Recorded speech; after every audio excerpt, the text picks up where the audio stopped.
Welcome. Please verify gauge operation prior to driving. Thank you.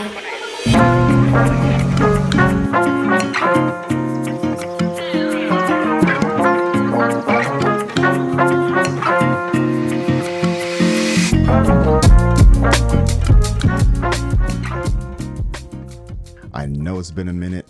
I know I've been quiet. I know I haven't answered a lot of y'all's questions. When you see the sneak peeks in the reels and in the stories and on the TikTok, I really can't speak on a lot of this stuff until it's official and confirmed, and I've touched it and felt it and experienced it with my own hands, but that time is here. Apex is here. My name is Rob at Square Wheels Auto, and it's my job to bring you the best in aftermarket for our vehicles.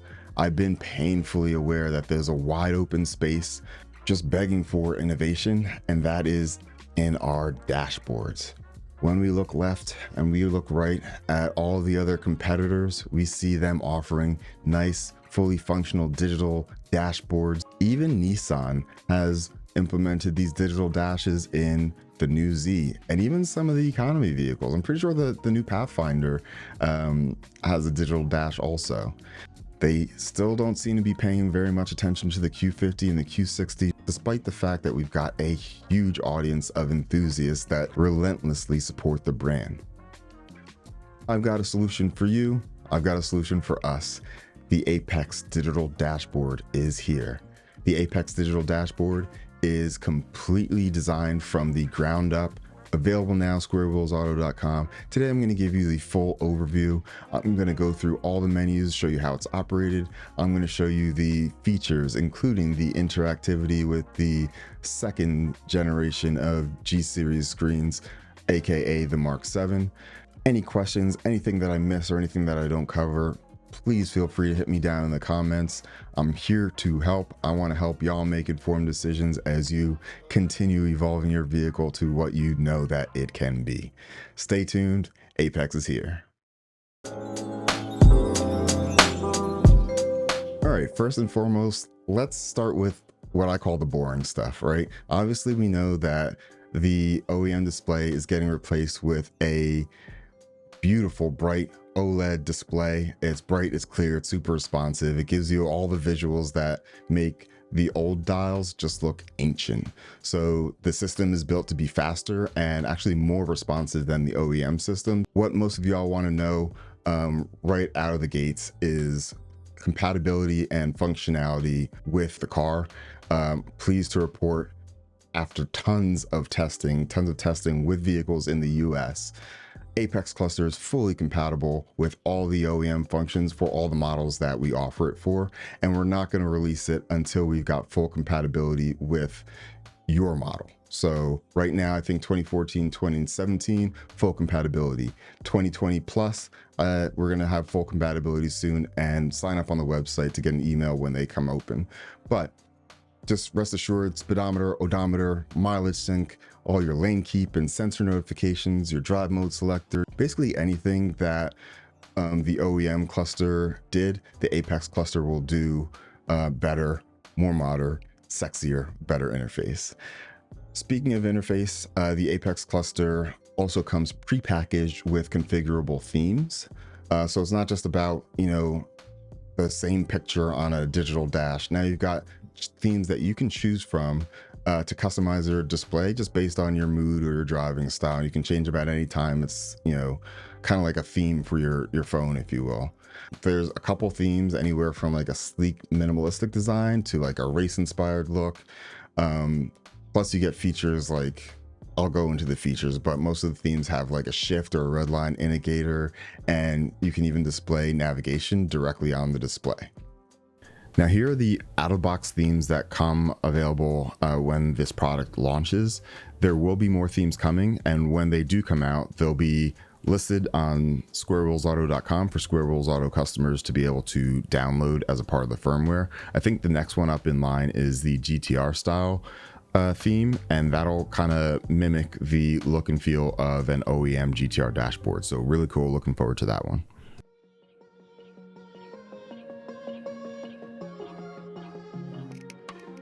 Now, with all this additional functionality and all this configurability, a common question is, well, how do I operate it? Is it laborious to go through the menus?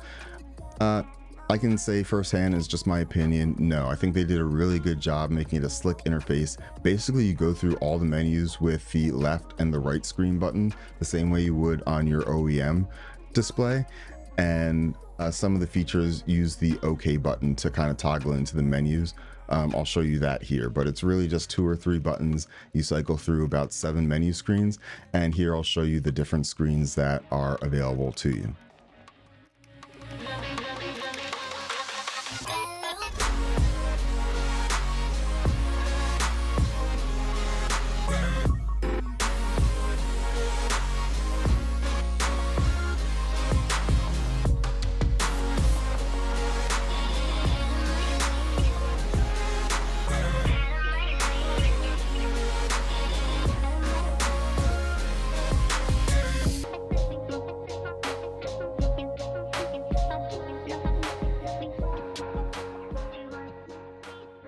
But what about the installation? Where can I take it to get installed?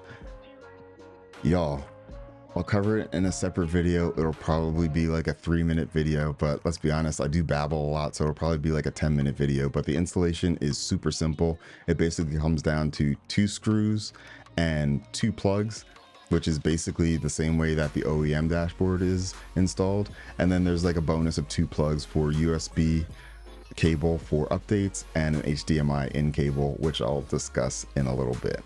That's it. 2 plugs, 2 screws, and then 2 bonus plugs, but they all plug in. You can't plug anything in the wrong spot. It's impossible to ruin anything. Like, really easy, y'all. If y'all can install a dash cam, y'all can install the Apex cluster.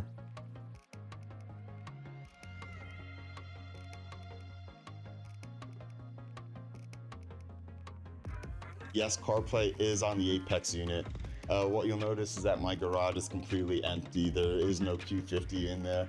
And that is because my car is hurling towards Las Vegas right now to be in the SEMA show. Yes, that is right. For the 2nd year in a row, Square Wheels will be at SEMA in the AU car booth.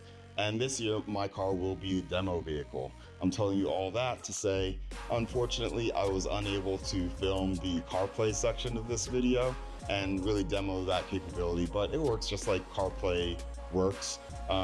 You literally just hook your phone up through Bluetooth to the Apex unit, and CarPlay flips itself on each time you start the car. This is a great option to add CarPlay to a vehicle that doesn't have CarPlay, doesn't have an aftermarket head unit. Now you can just install the Apex cluster and you've got CarPlay either windowed within the theme, or you can also display it full screen like you can with any of the other HDMI inputs. So great option. Unfortunately, I couldn't demo it. I'll do some shorts or some reels. Hit me up in the comments if you want to see it firsthand before you get your hands on it.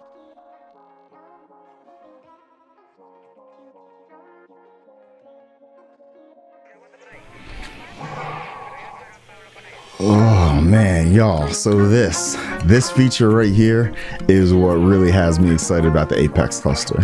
By adding one little HDMI port, the team changes from being like a cool gadget that modernizes and elevates your interior to something that can completely transform your entire driving experience, from infotainment to performance monitoring. The opportunities are endless.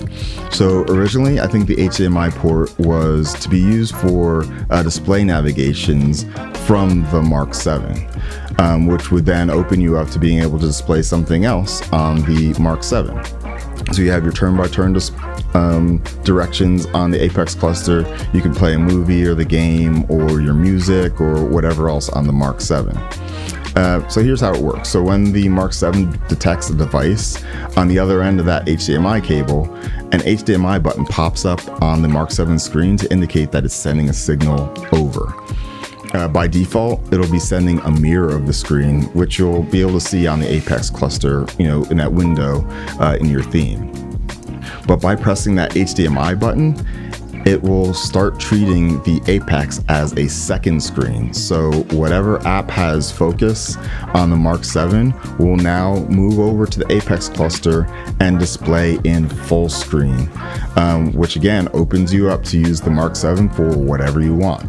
Now, obviously great for maps and navigation, but the cool thing about this is that HDMI button on the Mark 7 supports any app.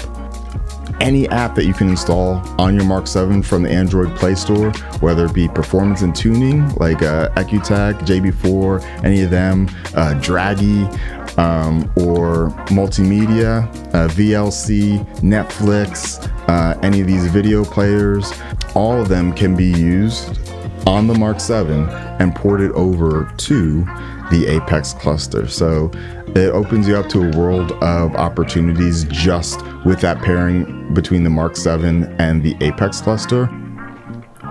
Now, another common question that I get is, do I need a Mark 7 for the Apex cluster to work? And the answer is definitively no. So the Apex cluster, think of it as an independent device.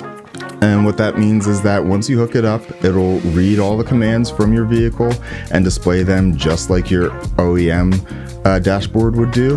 And then it has some additional bells and whistles, the CarPlay, and the configurable themes. Now, as I mentioned, pairing it with a Mark 7 definitely opens up a whole world of different opportunity, but let me be clear, the Mark 7 is not required for the Apex cluster to work. I am really curious if the HDMI port on the Apex cluster is just like a dumb port and it's just going to display anything that gets sent to it, or if it's actually looking for a signal from the Mark 7. I suspect that it is just a dumb HDMI input, which would mean you could hook up a Raspberry Pi or a Chromecast or a Fire TV or any other device that sends HDMI output to the Apex cluster.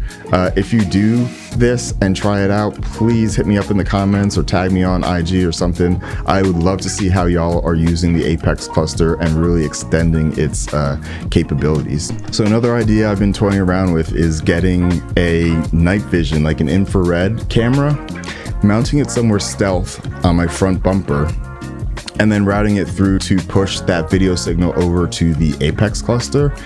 That would mean that in addition to looking out my windshield and seeing anything that my headlights, bathe light on, I'll also have night vision in full screen on my Apex display, just in case, there's a deer out of line of my headlights or anything that I wouldn't see with my natural eye. Now I will have a second chance to be able to avoid it with the night vision camera. Just an idea. I haven't done anything with it yet. If y'all beat me to the punch, please post it up and tag me.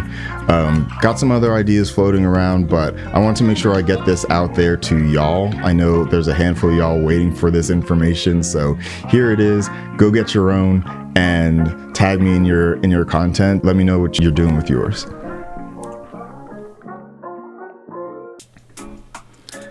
Y'all, I think that's it. So I think I got everything out of my head into the video, but obviously if I did miss anything, please don't hesitate, blow up the comments. I will be monitoring and responding to your comments individually in line. Those questions that do get a lot of likes or cosigns, I will shout you out in a video response on shorts or reels or wherever you're watching this. But no matter what, don't hesitate to ask, because all I want is for y'all to be fully informed so that you can decide if Apex is for you. I already have my opinion. I love mine. I now see it as the centerpiece of my interior. Anyway, as mentioned, Q units are available on squarewheelsauto.com. 2014 to 2019 Q50 and Q60 out now. 2020 plus coming soon.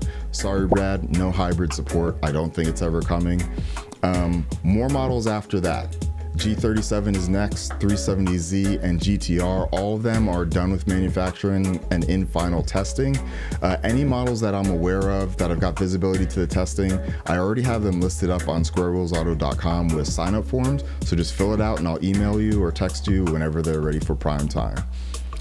That's it. Apex is here. This is Rob at Square Wheels signing off. Appreciate you.